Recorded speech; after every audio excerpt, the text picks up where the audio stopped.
The fair came to Pelwick every year at the end of summer, when the heat finally softened and the merchants who had been sweating through mountain passes arrived looking for good prices and cold ale.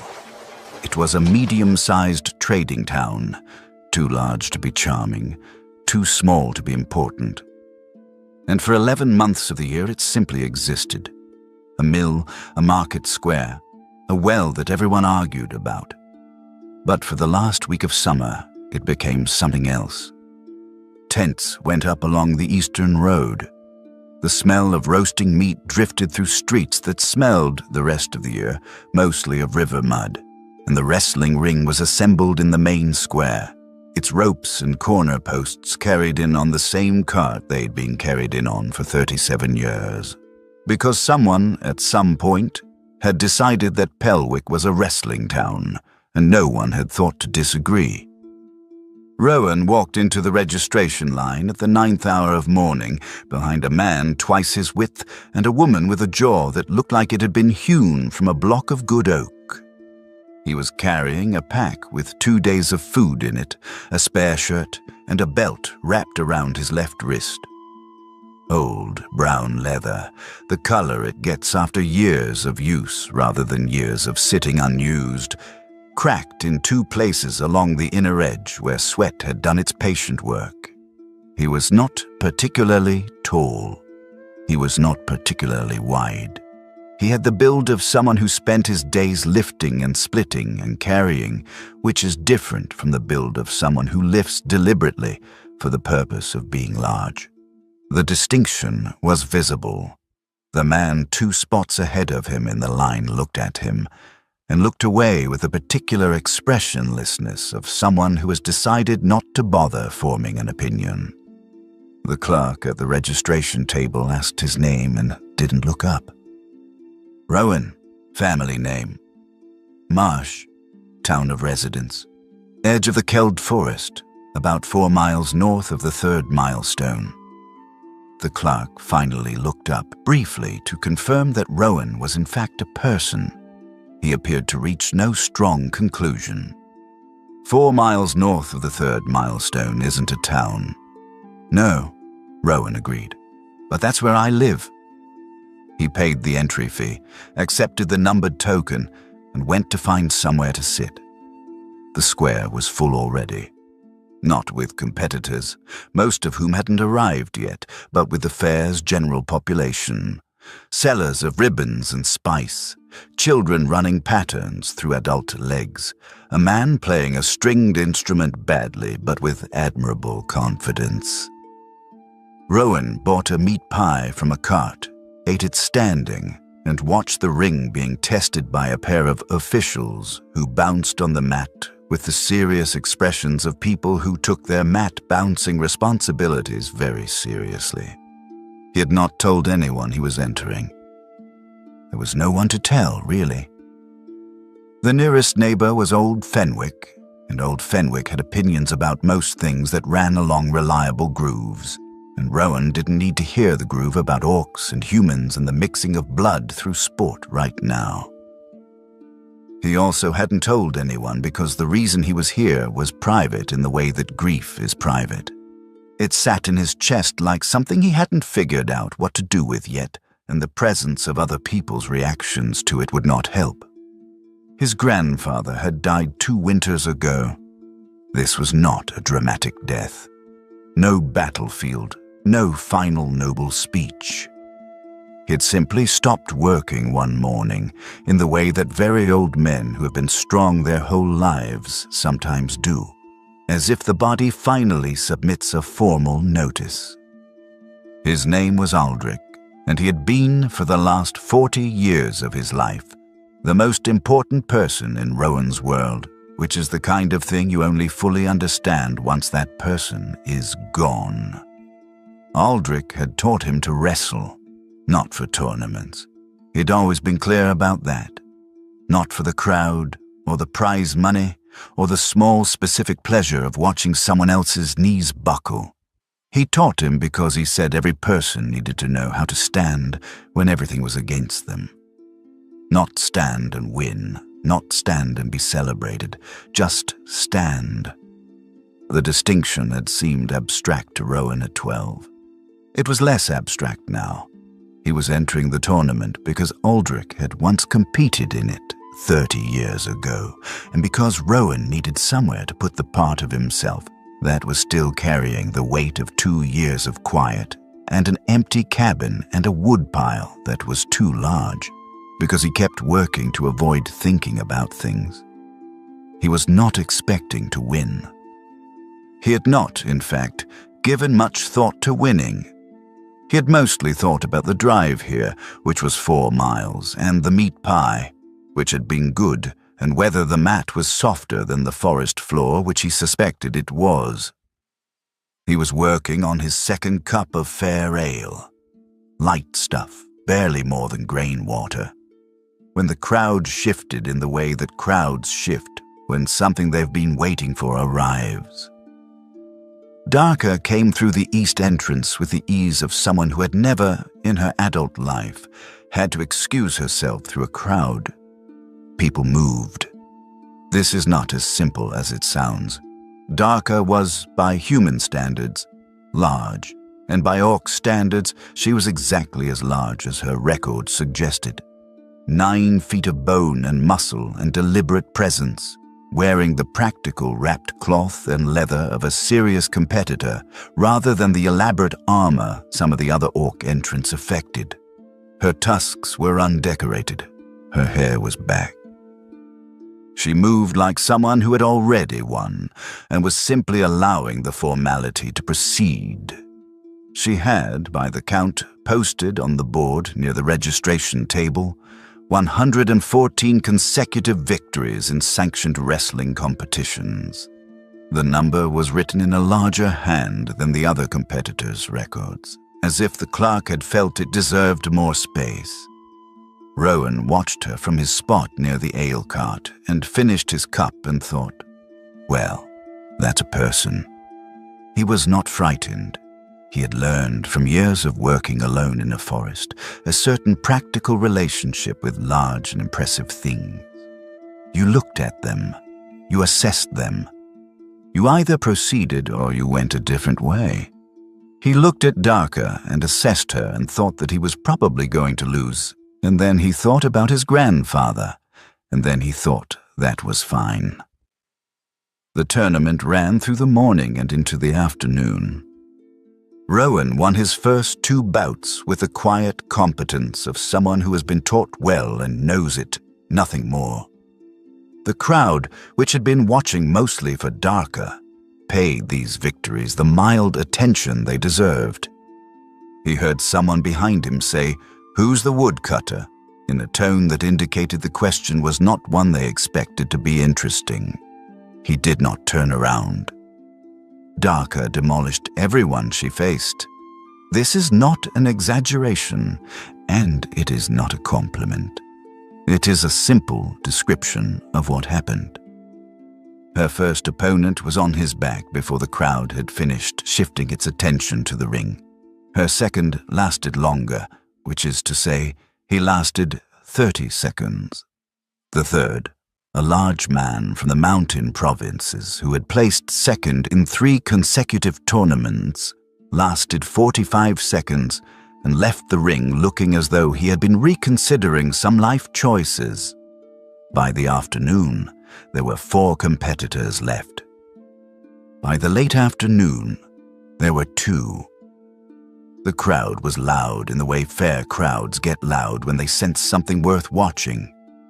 Rowan stood on one side of the ring, and Darka stood on the other, and the distance between them was maybe 15 feet, and she looked at him across it with an expression that was, he would reflect later, extraordinarily clear in its meaning. She laughed, not a private laugh, not a polite acknowledgement that the situation was somewhat absurd.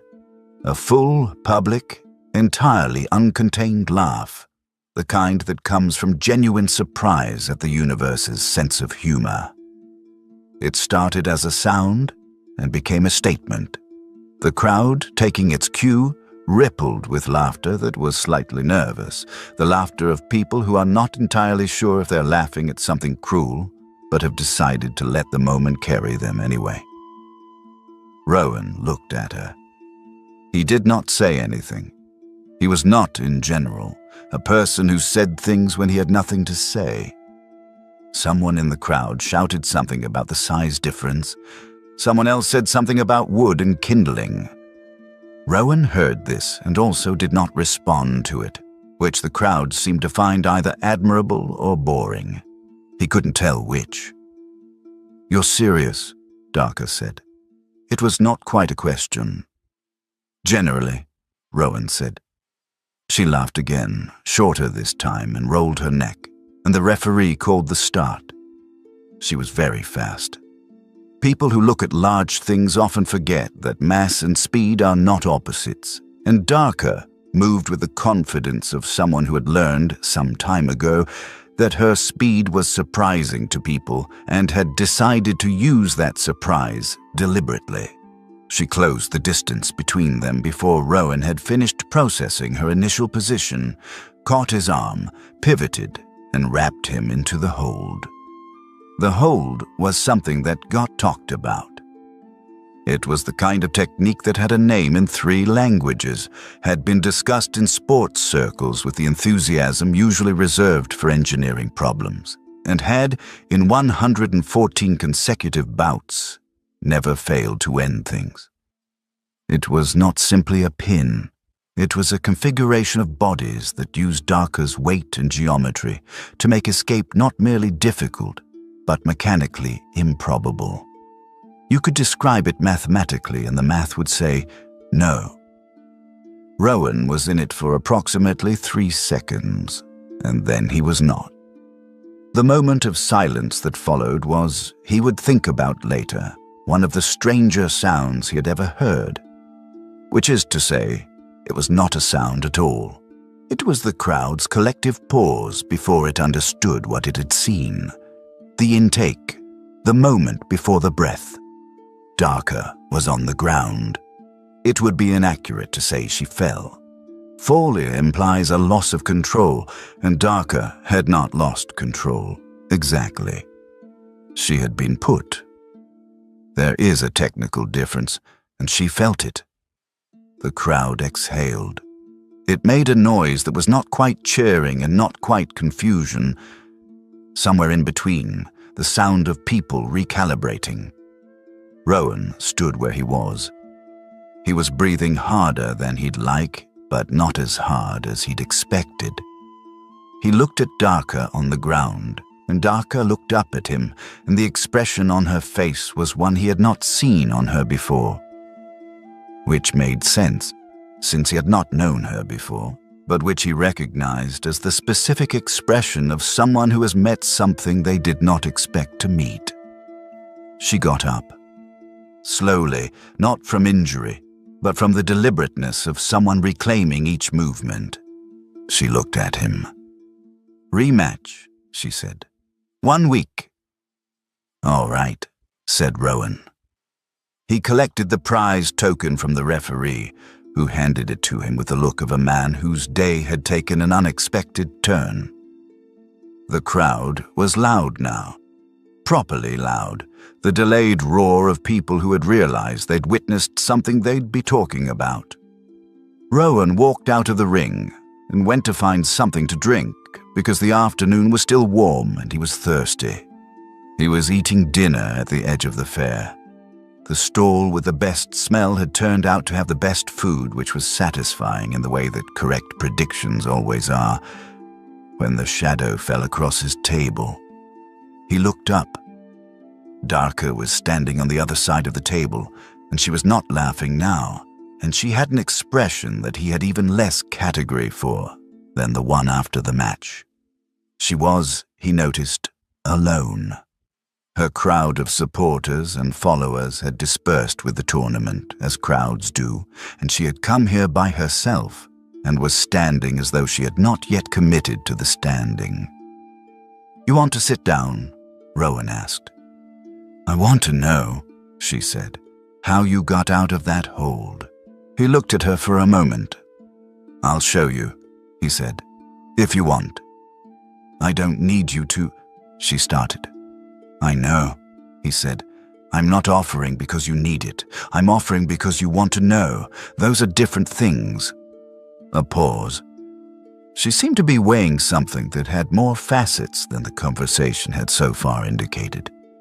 Tomorrow, she said. Morning. There's a clearing on the north road, about a mile past the last house. 6 bells. She looked at him for another moment, as if checking for something she might have missed. Then she turned and walked away, and Rowan went back to his dinner, which was still warm.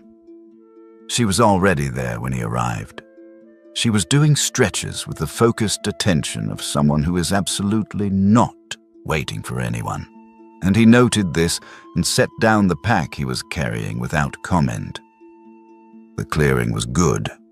Wide enough, flat, with morning light coming through the tree cover at an angle that made the air look like something you could hold. You brought food, she said, looking at the pack. I brought enough food, he said, which was not quite the same thing. He showed her. It took about 20 minutes, and she was a fast learner in the direct way that good athletes are. She didn't make the same mistake twice.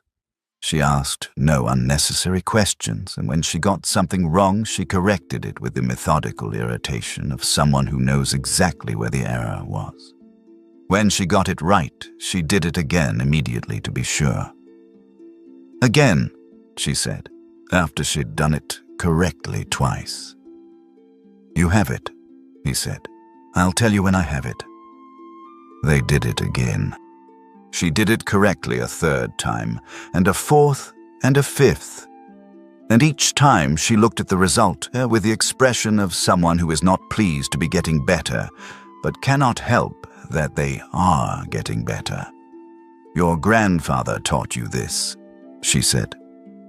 It was not a question. He looked at her, mildly surprised. The hold you used to get out, it's old.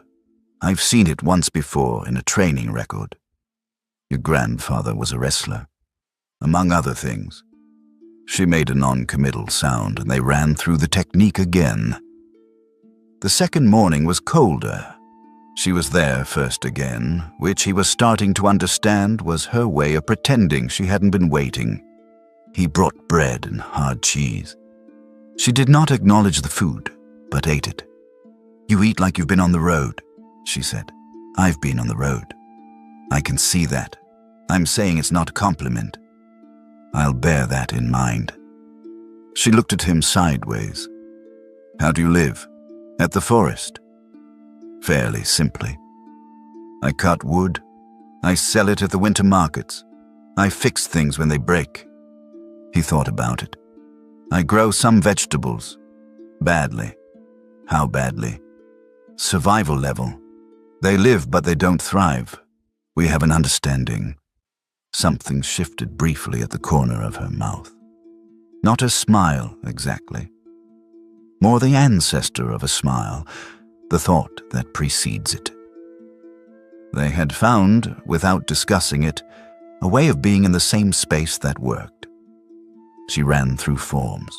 They corrected the ones that needed correcting. They did full-speed practice. They rested. The conversation was functional. When something needed to be said, it was said. When nothing needed to be said, the silence was comfortable in the way that silences are comfortable between people who are both engaged in the same real thing. On the third morning, he demonstrated a movement, a pivot and drop that Aldrich had called the turn before the question, and she attempted it and got the footwork wrong, the right foot landing an inch too far forward, and he reached over and moved her hand to indicate where the weight should shift. It was a brief adjustment, entirely practical. She corrected. Did it again. Got it right. Then she stopped. Where did you learn that? She said. Not a challenge.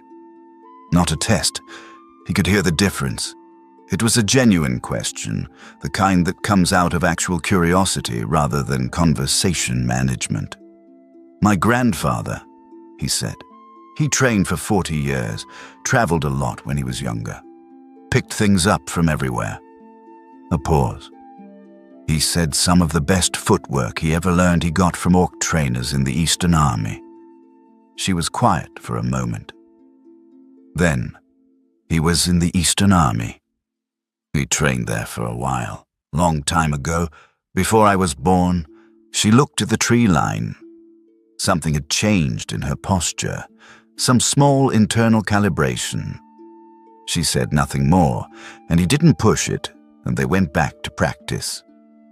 He had noticed by the third day that she was systematically testing every technique he showed her for points of failure. Not from distrust, but from the instinct of someone who has learned that things that work usually work for specific reasons, and that knowing the reason is more valuable than knowing the result. She didn't take anything on faith. She did it until she understood why it worked, and then she owned it completely, in a way that was genuinely impressive to watch. He mentioned this. "You think quickly," he said. "With your body. You go straight to why." She looked at him like he'd said something mildly offensive. Of course. Not everyone does. Everyone who's serious does. Most people don't want to do it again until they understand it, he said. They try to understand it first.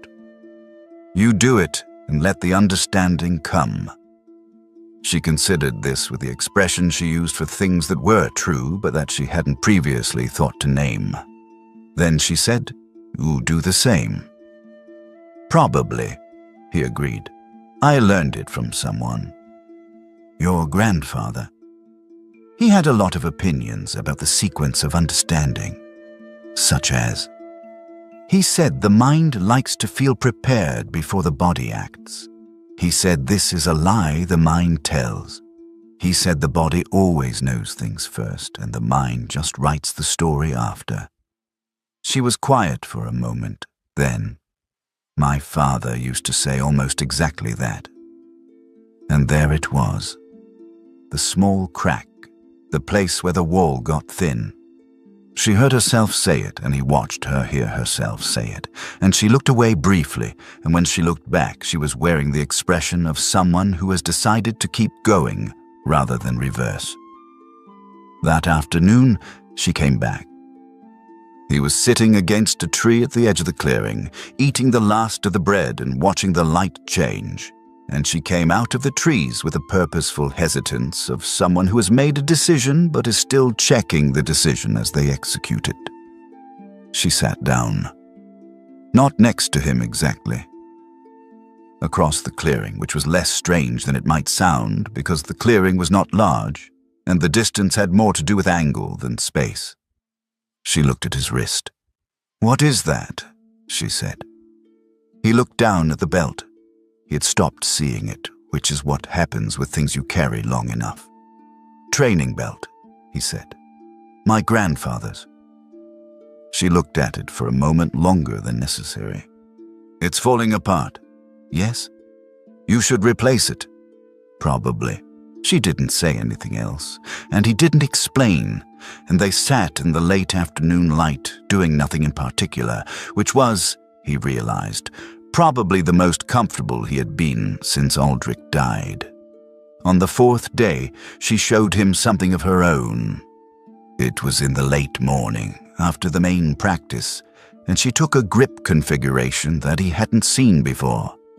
A particular hand position for close-in work, and demonstrated it without preamble. He watched, followed the mechanics of it, saw immediately where it was useful. "Where does that come from?" he asked. "Me," she said. "You developed it yourself." "Who else?" He tried it. He got the basic structure right and the application wrong, which she corrected with the same brisk efficiency he used on her. "Weight forward. You're leaning back because you're expecting resistance. Don't expect. Act." "Don't expect, act," he repeated. "That sounds like something my grandfather would say." "Then your grandfather was right about that one." She was watching him try the grip with an expression he hadn't seen on her before. Something that looked, if you knew what to look for, like investment, like caring about whether he got it. It was gone quickly, replaced by the evaluating look, but he'd seen it. He got the grip right on the fourth try. She made a sound that was not quite acknowledgement, but was not acknowledgement either. "Again," he said. "You have it. You told me you'd tell me when you have it." She looked at him. For a moment she was clearly suppressing something. "You're using my own words against me." "I learned from someone," he said. This time the suppressed thing escaped slightly. Not a full laugh, but the edge of one, the warm color of it. She turned back to the practice before it resolved into anything with a name, but it was there, and they both knew it was there. Neither of them mentioned it, which was its own kind of acknowledgement. The fire was low on the fourth night. He had started making camp at the clearing rather than walking back to the inn, which was a practical decision about distance, and also, he suspected, about not wanting to be in a room where the walls were close. Darker had said nothing about his camping arrangement and had, by the fifth morning, begun arriving to find him already awake and the small fire already burning down to good coals. He was sitting with a cup of tea. He had found, at the fair, a trader selling dried herbs and had bought something that smelled like what his grandfather used to make. When she came out of the trees and sat across the fire, she had a look on her face that he associated by now with her having something to say that she hadn't decided to say yet. He waited. She said, "You told me he trained in the Eastern Orc Army." "Yes." "What was his name?" "Aldrich Marsh." The fire popped.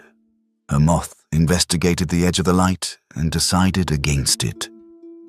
"I know that name," she said. He looked at her. "He trained under that name for 3 seasons in the Eastern Garrison," she said, and her voice had gone quieter. Not soft, but stripped of its public register, the voice you use when you are saying something true that you have not said out loud before. "He trained the garrison's top fighters. My father was one of them." She paused. "My father said he was the only human trainer who taught the holds and corrections, but never told you whether you were doing them for winning or for something else. He said you had to figure out yourself which it was." Rowan looked at the fire. The tea was warm in his hands. "That sounds like him," he said. The silence that followed was different from the other silences. It had weight in it, but not the uncomfortable kind. The kind that comes when 2 separate stories have turned out to be the same story, told from different ends. "He was a good man?" she asked. "The best one I knew," Rowan said. And then, because it was true, and because this particular night seemed to be for true things, he said once that strength is just the price of entry, that what you do with it is the actual question. I didn't know what he meant until I was older. "My father said something similar," Darker said. "In Orcish, it sounds more specific. There's a word for the difference between strength used and strength held." She paused. "No good translation." "What's the word?" She looked at him. Then she said the word, and it had the texture of her language, the hard consonants and the long vowel in the middle. He tried to say it back, and she made a sound that was not quite a correction and not quite a laugh. "Close," she said. "Wrong syllable." "Try again." She said it again. He tried again. This time the sound she made was slightly more in the direction of approval, though she would not, he thought, have characterized it that way. They stayed at the fire until it burned to coals. He was showing her a counter grip on the 6th morning when her belt, the one across her training wrap, caught on a knot in the wood they were using as a grip anchor and pulled. His belt, the old one, the one from Aldrich, was wrapped over his hand as it always was, and in the pull something in the worn leather gave way that had been considering giving way for 2 winters, and the belt came apart in his hands with the quiet sound of old things finally releasing. He stood with the pieces. The leather was warm from his wrist. One piece was longer, one shorter, the break clean through one of the old crack points.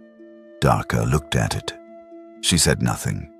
She picked up her water, took a drink, and then, after a moment, went back into the trees in the direction of the road. He stayed where he was, holding the pieces, and thought about nothing very specifically for a little while. She came back an hour later. She had a piece of leather, new from the cobbler's stall at the fair, that had already been punched and stitched along one edge. She set it on the log next to him and went back to her warm-up without looking at him. He looked at the leather. He looked at her. She was doing a hip rotation with the focused attention of someone who is absolutely engaged in what they are doing and has no other thoughts. He picked up the leather. The stitching was even and tight, and the punches were the right distance apart for a wrist wrap. He put it on.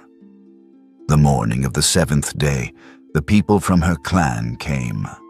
He heard them before he saw them.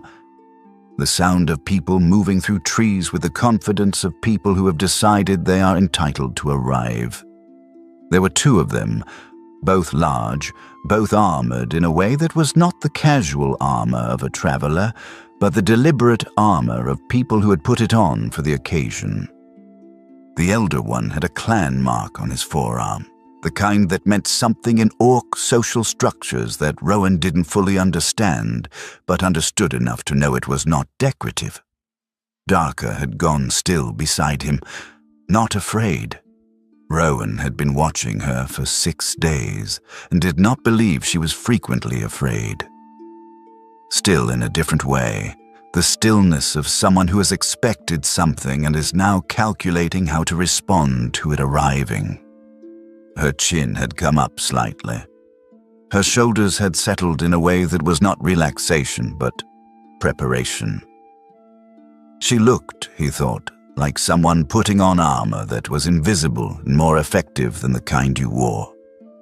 The elder one spoke to her in Orcish, and his tone was the tone of someone delivering a prepared statement. Rowan couldn't follow the words, but he could follow the structure, formal, deliberate, with the rhythm of official things. The sentences were the same length.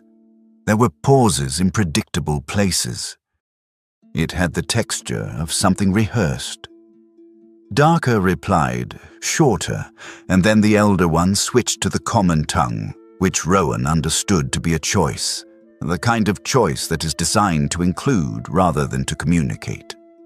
The rematch, the elder said, will be held before the clan. It will be registered. The outcome will be formal. Darka said nothing. If you lose again, the elder said, it will stand as an official defeat of record, with the appropriate consequences for your standing in council. His voice was not cruel. It was something more effective than cruel. It was administrative. The voice of someone who is not personally invested in the outcome but is representing something that is. The tone of institutional inevitability. The second one, younger, was looking at Rowan with the expression of someone who has decided not to bother. He had the quality of a person who arrives somewhere already certain of the conclusion. Darka was looking at neither of them. She was looking at a point somewhere past the tree line, and her jaw was set, and Rowan had the specific feeling of watching someone hold something very heavy without letting you see how heavy it was. He thought about his grandfather. He thought about what Aldrich used to say about the moments when you want to argue about the rules. The rules are the ceiling and the floor, not the walls. The walls are what you put there yourself. He looked at the elder. He was not angry, exactly. He was thinking about what was true, which was something different. She came here every morning, Rowan said. The elder looked at him with the mild surprise of someone who had not expected to be addressed. The younger one's gaze sharpened slightly. "Every morning," Rowan said, "for 6 days. I live a mile down the north road. Every morning by the time I arrived, she was already here." He paused. He was not raising his voice, because Aldrich had taught him, among other things, that raising your voice is what you do when you've run out of the more useful things. She was here the morning after she lost a match she had never lost before, in front of a crowd who had never seen her lose. She was here the morning after you sent. He glanced at the younger one. Word through the fair that she was going soft. She was here this morning. The elder's expression had shifted from dismissal to something more cautious. "A person who does that," Rowan said. "Tell me which one that is. Is that someone afraid to lose, or is that someone who wants to be better?" He looked at the elder directly, steadily, the way his grandfather had taught him to look at things that were trying to unsettle him. "Tell me which one. Because I'd like to know what you're actually here to say." The elder was quiet. "She chose to be here," Rowan said. "Every day. She chose what she was working toward. That choice is hers, and it doesn't belong to you or to me or to anyone standing in this clearing right now." He looked at the younger one, who was still holding his opinion like a weapon he hadn't decided to use yet.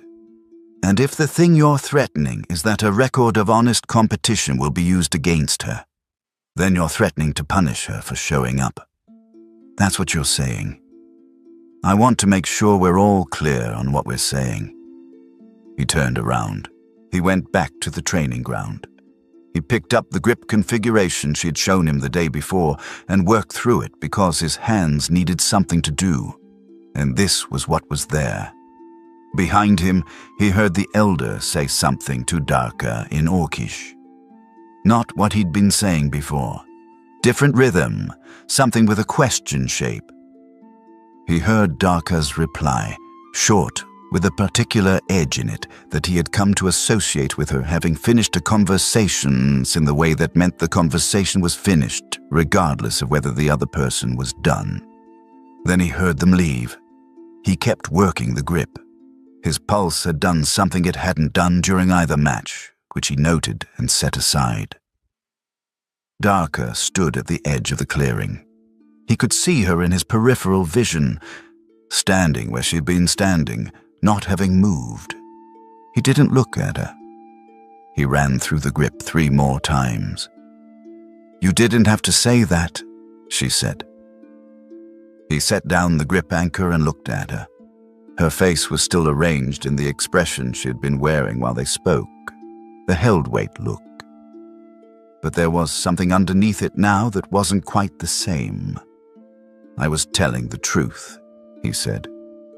She looked at him for a long moment. Her jaw worked slightly, the way it did when she was running a calculation that was giving her trouble. He waited. "That's not," she started. "I know it doesn't fix the consequences," he said. "I know it doesn't change what they're holding over you. I said it because it was true, and because you were standing there and someone needed to say it out loud." He looked at her. "You don't have to thank me. You don't have to do anything about it. I just said what was true." She looked at him for another long moment. Then she looked away, and her jaw was set in the particular way of someone running an internal calculation that is not going well for any of the variables. She picked up her water. She took a drink. She put the water down. She said nothing else. But the next morning she was there before him, and the morning light was on the trees, and she was running through the forms with the clean precision of someone who has decided something and is not saying what it is. She had left her training stone in its spot at the tree line. The fire he had kept burning had good coals. She looked at him when he arrived. She said, "You're 2 minutes late." The road was muddy. "That's your problem." "Yes," he agreed.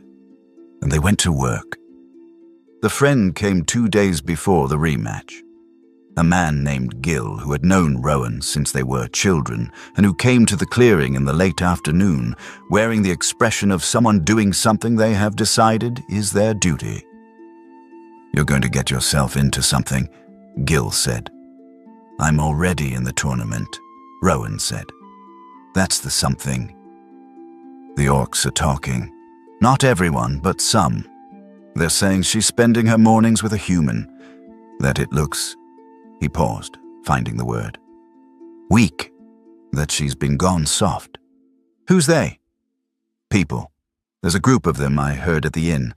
Not her clan, just people." Rowan considered this. "That's her choice," he said. "Rowan, her choice, Gil. That's the whole thing.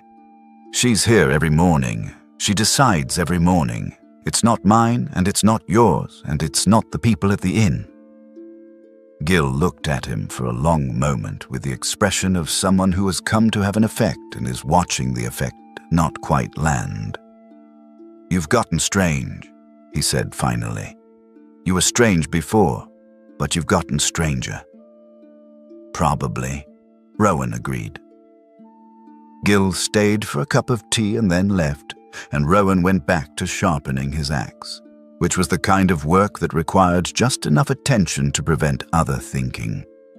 That evening, he said the thing. They were sitting at the edge of the clearing. She had stopped pretending to leave after training and had started simply staying, which neither of them had commented on. And the light was going late summer gold, the specific color that announces itself as temporary, even while it's happening. He had been thinking about it for a day, the shape of it, and he said it the way his grandfather had taught him. Directly, without decoration, giving it the space it needed. "My grandfather said," Rowan began, and she was quiet in the way she always went quiet when he talked about Aldrich. "He said the point was never who's stronger at the start. He said the point is who doesn't go down." He looked at his wrist, at the new leather she had made. "You didn't go down. Not once all week. Not when they came here. Not when the belt broke. Not when I..."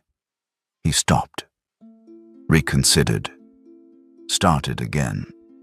"He taught me that there's a difference between losing a match and losing your standing. You never lost your standing." That's what he was teaching.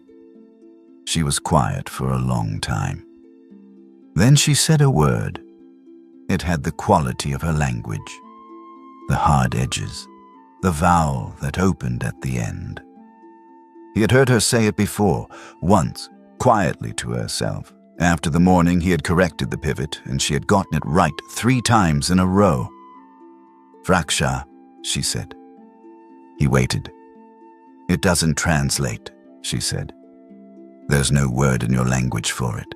The closest is..." She paused, working the shape of it. "Respect that is not born from winning. Respect that is born from how someone accepts a defeat and rises. In our tradition, it's rare. We don't say it to winners." She looked at him, and there was something in her face that was neither the public face nor the calculating face, but a third face. The one that exists underneath the other two. "We say it to those who lost with honor." "You're saying it to me," he said. "After the rematch," she said. "Whichever way it goes." He tried the word. He got the consonants right and the vowel partly right and the stress wrong. She made the sound that was in the direction of a laugh, and this time he was pretty sure it was actually a laugh. Not a correction. "Try again," she said. The rematch was held in the main square, which was still set up from the fair. The fair itself was winding down. Some of the stalls had packed up, the fair's crowd had thinned to the people who always stay to the end. But the ring was still there, and the word had gone around the way fair words go around, and by the time the sun was 2 hours past noon, there were people 3 deep along the ropes. The elder of the 2 clan members was there. He was standing at the far edge of the crowd, not close but not absent.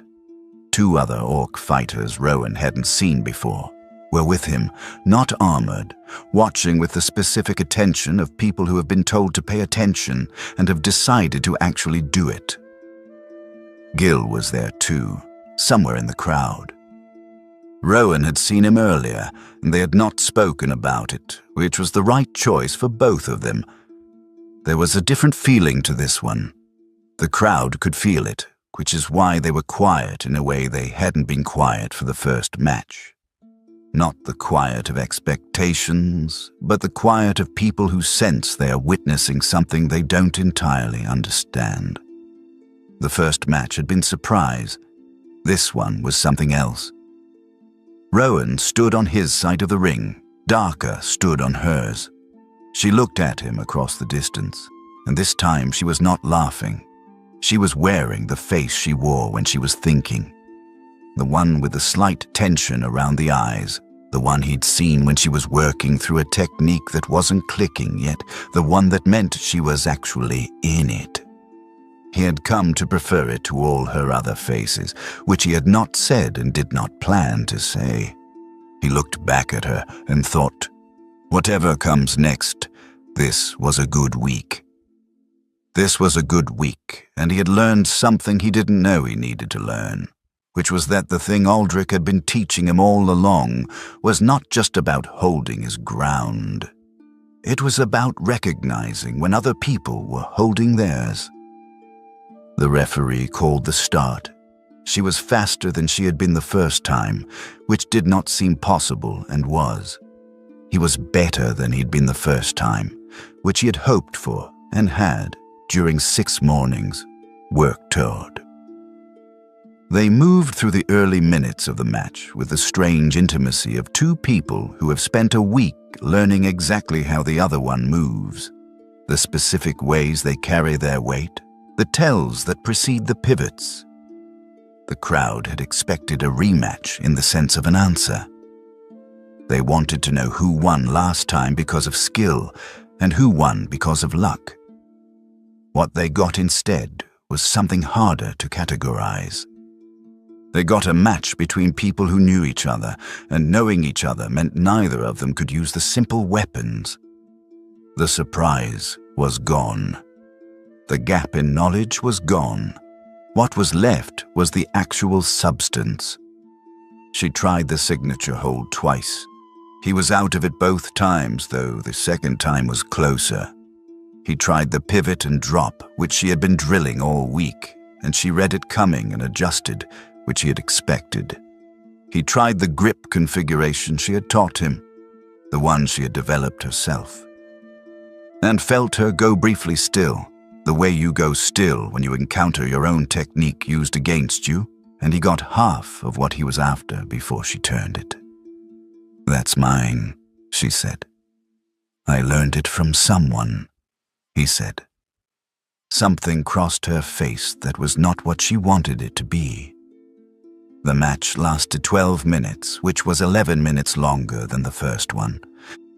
At some point, he couldn't have said when exactly, the way you can't always identify the moment a conversation turns. It stopped being about winning. Not in the sense that either of them stopped trying, in the sense that trying and winning had come apart, and what they were doing now had a different purpose than what it had started with.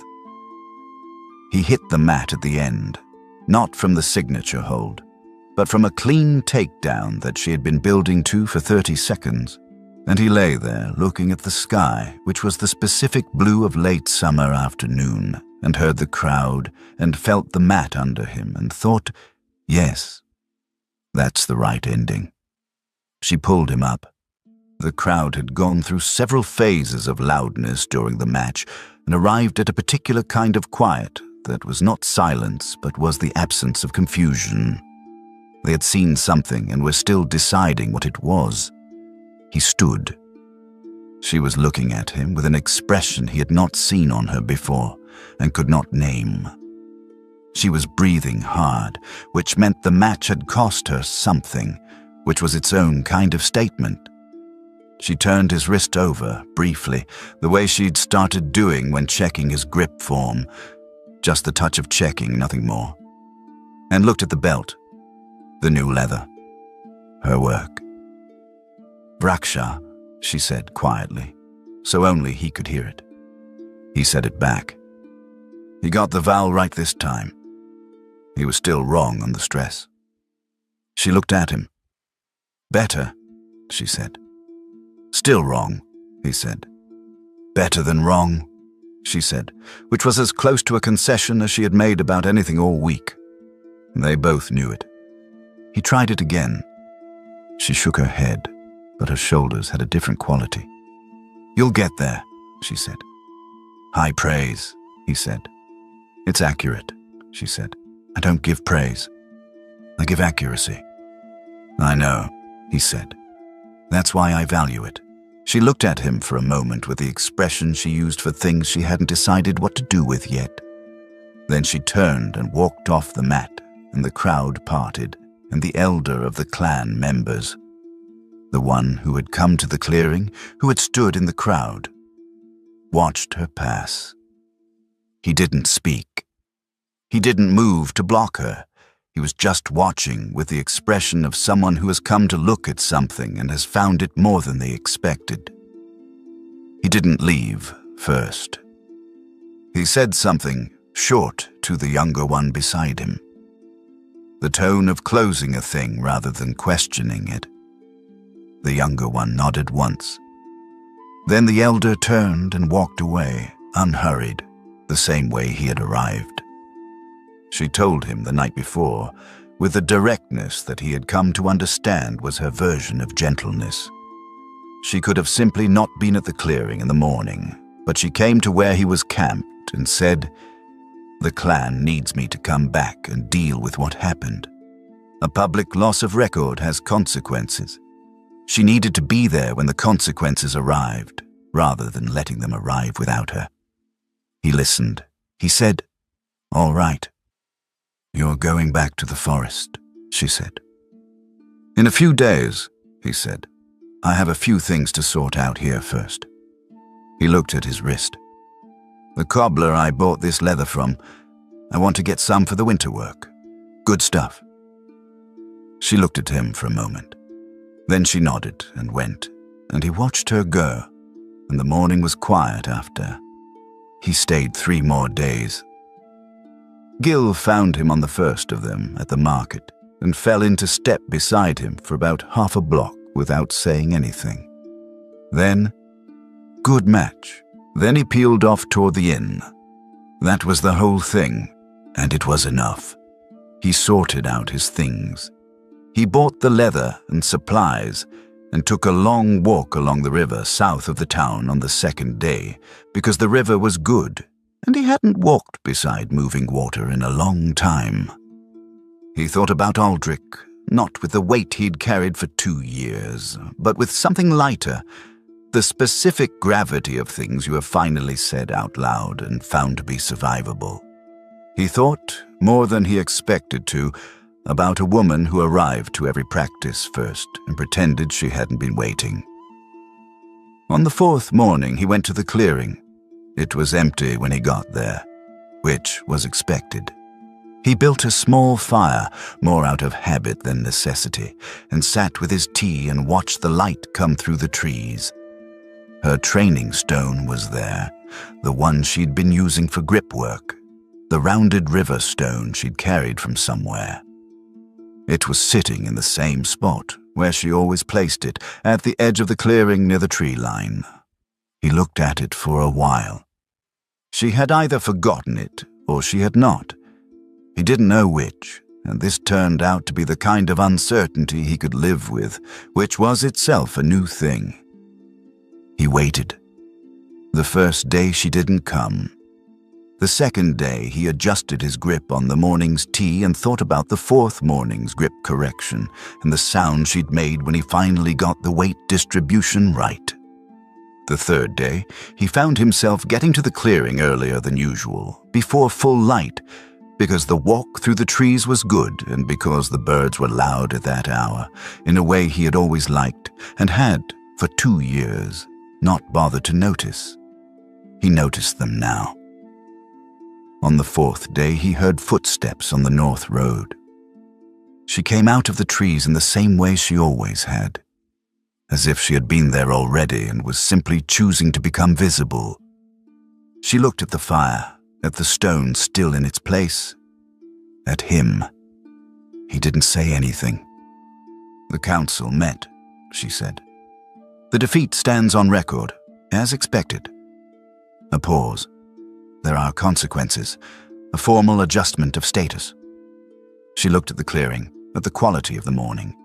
But it was done in full council, not in a side room, not quietly. Something in her posture shifted. The elder, the one who came here, he spoke to the full council about the week, about the mornings. He didn't argue for a different outcome, but he described what he had seen, accurately. Rowan looked at the fire. "That's something," he said. "It's not nothing," she agreed. She sat down at the edge of the clearing, the usual place where the tree root made a natural seat. He handed her a cup from the pack. She took it without comment and drank. The morning was warm in the way that late summer mornings are warm before the season turns. The particular warmth that knows it is almost finished. The birds were doing what they had been doing every morning, uninfluenced by human or orc concerns. "The cobbler had good leather," he said. "Yes," she said. "I saw the quality." A pause. "My father's training records," she said. "I was able to read them at the clan hold. The ones from the Eastern Garrison years." She was looking at the fire.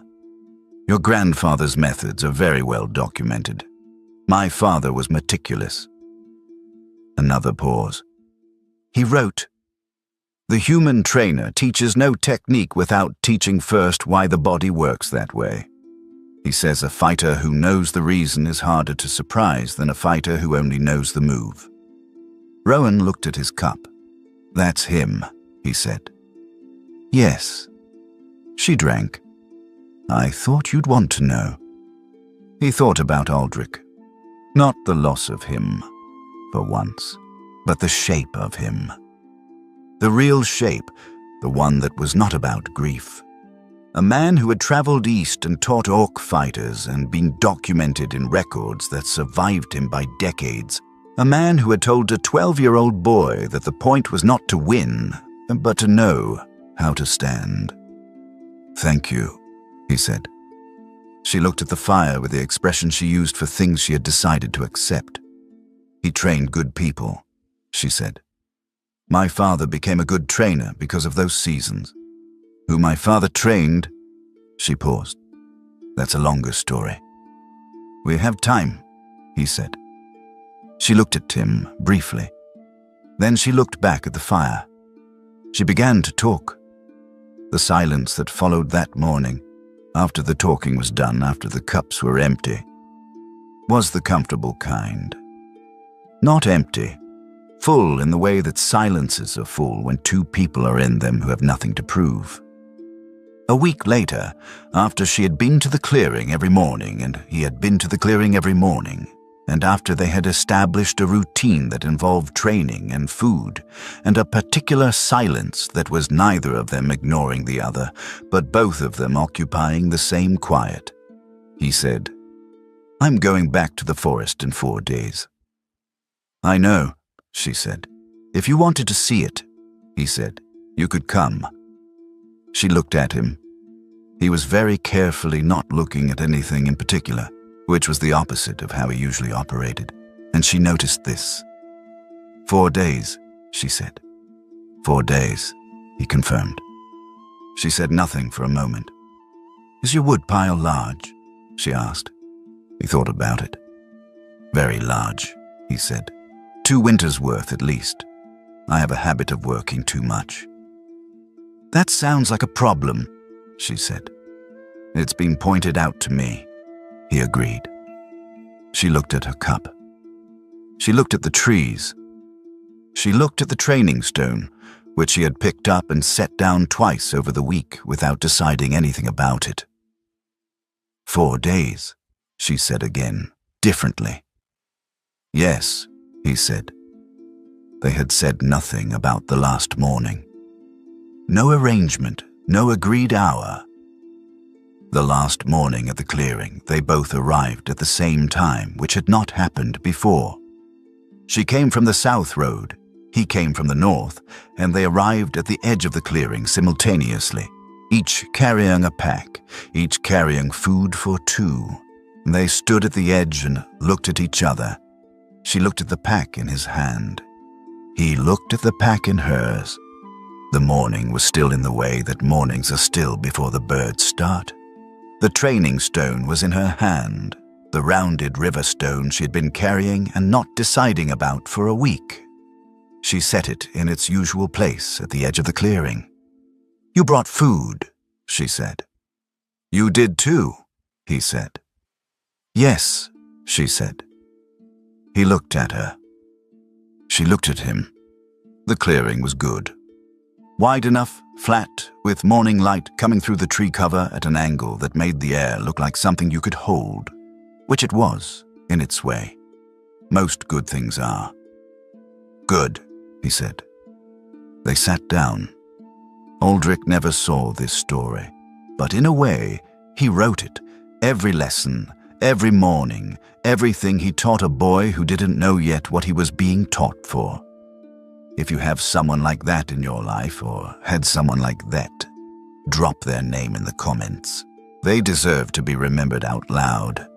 And if this one meant something to you, like subscribe, and I'll bring you another one.